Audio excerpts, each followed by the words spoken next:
week. I know this is a difficult spot you've probably never been in your football career.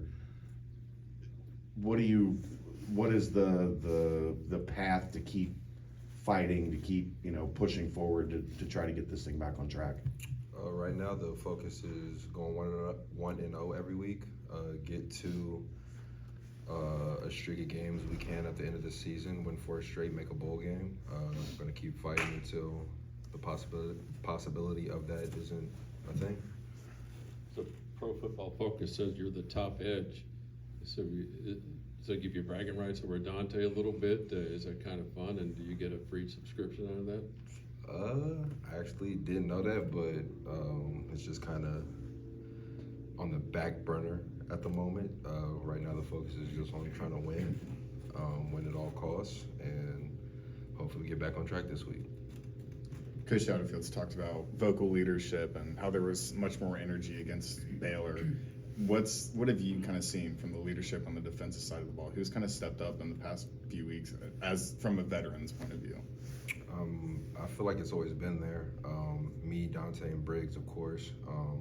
Deshaun Pace started to vocalize more, and it's starting to be seen and felt a little bit more. And even Jonathan Thompson, he started to speak a little bit more. He's got to start the past few games due to some injuries, and he's been doing really well. And I think he'll be good moving forward as I progress out of here, and he's the next in line.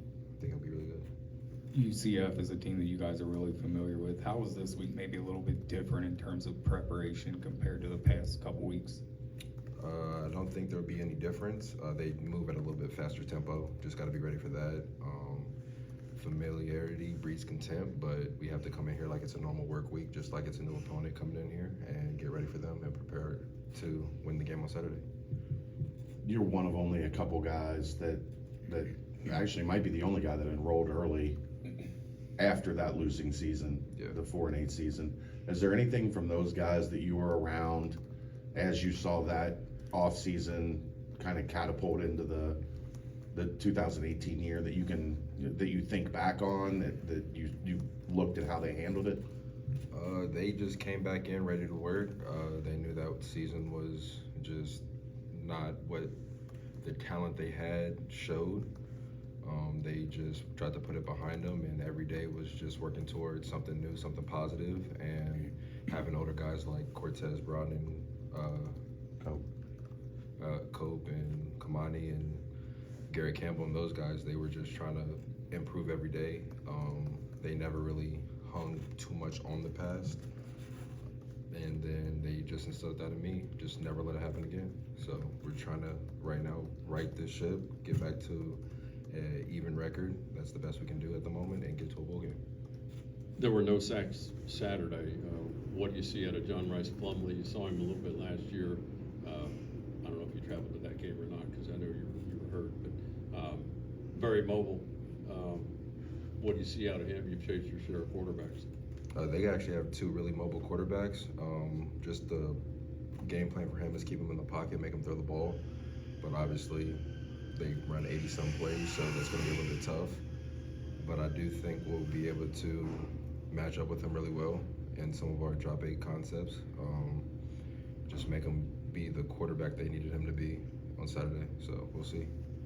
RJ Harvey was a guy who exploded versus you guys last season. Just talk about the challenges he brings to the table coming into Saturday's matchup. All the running backs are home run hitters, RJ especially. He flashed last week 2 weeks ago versus Oklahoma. He found a little seam and took it for about 70, and it was just like, this kid just hit top end speed in about 4 steps. But no, they definitely have some home run hitters over there. Have to corral them, keep them inside, and tackle when our opportunities present themselves, and win our one-on-one matchup with them in a hole. Just got to get them down. Was that maybe the best back you faced in your career last week? I think J.K. Dobbins has an edge on him, and Kenneth Gainwell. He was up there, though. Oh, yeah. That boy was good. Any other questions? Nope. Thanks, Malik. Appreciate it. Yes, sir.